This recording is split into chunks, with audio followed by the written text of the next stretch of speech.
دائما نفكر ونتخيل شنو يصير اذا كنت اخر رجل على وجه الارض. خلينا نتعرف عن هذا الشخص اللي بقى وحده على وجه الارض ويمتلك بيت وفلوس وكل شيء يمتلك بالحياة، يعني الارض ملك إله. اكثر شيء الشخص يخاف منه بالحياة مو ما عنده فلوس او ما عنده بيت، لكن الشيء الاساسي اللي يخاف منه الرجل انه ما عنده زوجة. لو تصير عندك فلوس الدنيا كلها ما راح تستمتع بالحياة، لكن اذا كنت ما عندك زوجة فهذا الشيء مؤلم جدا. وشلون راح تقدر تعيش وحدك بالحياة؟ القصة اللي راح احكيها لكم مؤلمة اكثر. كل الاشخاص بالعالم ماتوا، لكن هو الوحيد اللي لحد الان عايش. سنة 2021 انتشر فيروس الانفلونزا على مستوى العالم. بعد ما انتشر مرض الانفلونزا بقى واحد بس على وجه الارض اسمه فيل ميلر، وبقى يصارخ هلك وشخص موجود هنا بلغات هواية، وسافر بجميع انحاء البلاد في الولايات المتحدة. من سافر الى انحاء البلاد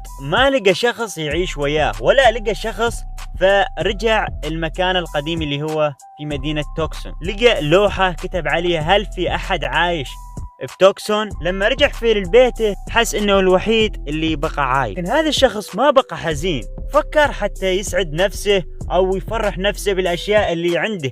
يعني امتلك كل شيء، بيت فاخر، يعني شنو اللي يريده هو موجود.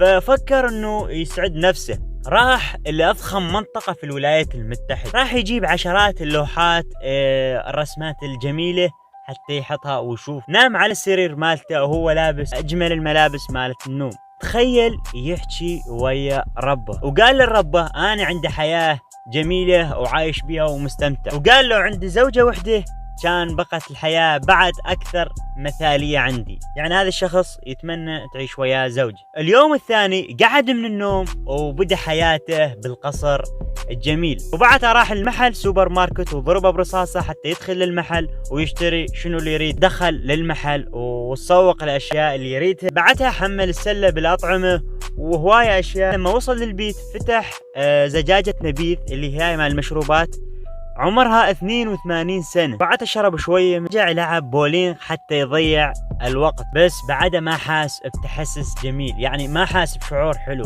بعده ضايج من هاي الحياة، كسر أحواض مال الأسماك، شاف هاي الأشياء ما منها فايدة. دفع السيارة وخلاها تصطدم حتى يسمع صوت الانفجارات حتى يستمتع بهذا الشيء. هذا الشخص مجنون صراحة. وبعدها تحمس من الأشياء اللي يسويها، رجع فكر إنه ولا شخص يشاركه بهاي الاشياء، يشاركه بحياته. بعد حس بخيبة امل. لما رجع للبيت شغل فيلم كاست قوية. بطل الفيلم كان يحكي ويا كورة.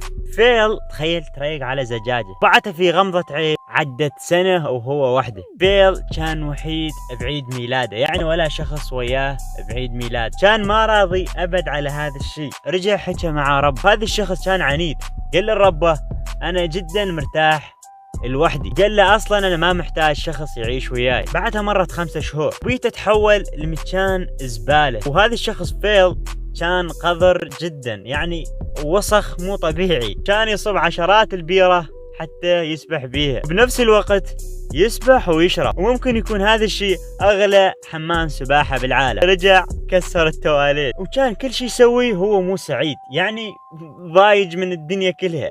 بعدها راح المكان سري حتى يشوف شخص ويتكلم وياه. كانوا كل اصدقائه اللي هي الكور او الطوبة يضحكون عليه، يعني بها رسمات ضحك. بس فيل سماهم اسماء بنات. تتخيل سماهم هاي الكور سماها اسماء بنات. بالواقع هو ما عنده بنات، يعني مفتقد البنات.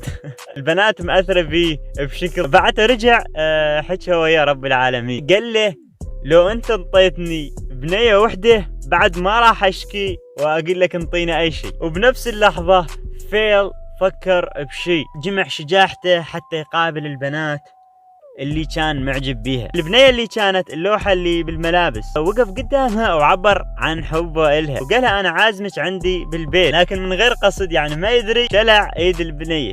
بعدها استوعب انه كل شيء مزيف وكل شيء مو حقيقي. استوعب خسر الرهان ويا ربه، ما بقى يستحمل الحياة اللي عايشها. قرر ينهي حياته. كتب كلماته الأخيرة على صخرة. قبل ما يمشي ودع أصحابه اللي هي الكور. بعدها ساق السيارة أعلى سرعة ممكنة. باللحظة اللي كان راح يصطدم بيها وقف السيارة بسرعة. بالوقت هذا رجع الأمل عنده، وساق السيارة بسرعة وراح المكان الدخان. لقى معسكر صغير. لما وصل هذا المكان بقى يبكي وغمى عليه بنفس الوقت. بعد ما فتح عيونه لقى البنت قدامه. تقدر تقول هي البنت اللي كان يحلم بيه، بنت جميلة جدا. باللحظة اللي كان واحد يباوع على واحد، بعد البنت اللي قدامه تحولت البنية كبيرة شوي بالعمر. بعدها خاف ورجع شوي، لكنه تحمل مسؤولية تكاثر البشرية. آخر رجل على وجه الأرض وآخر بنية على وجه الأرض، يعني تحمل إنه هو راح يكونون البشرية. رجعوا وتسالموا وانتهت القصة. أتمنى هاي القصة عجبتكم، شاركوها وخلوا لايك للمقطع إذا عجبكم، ويلا سلام.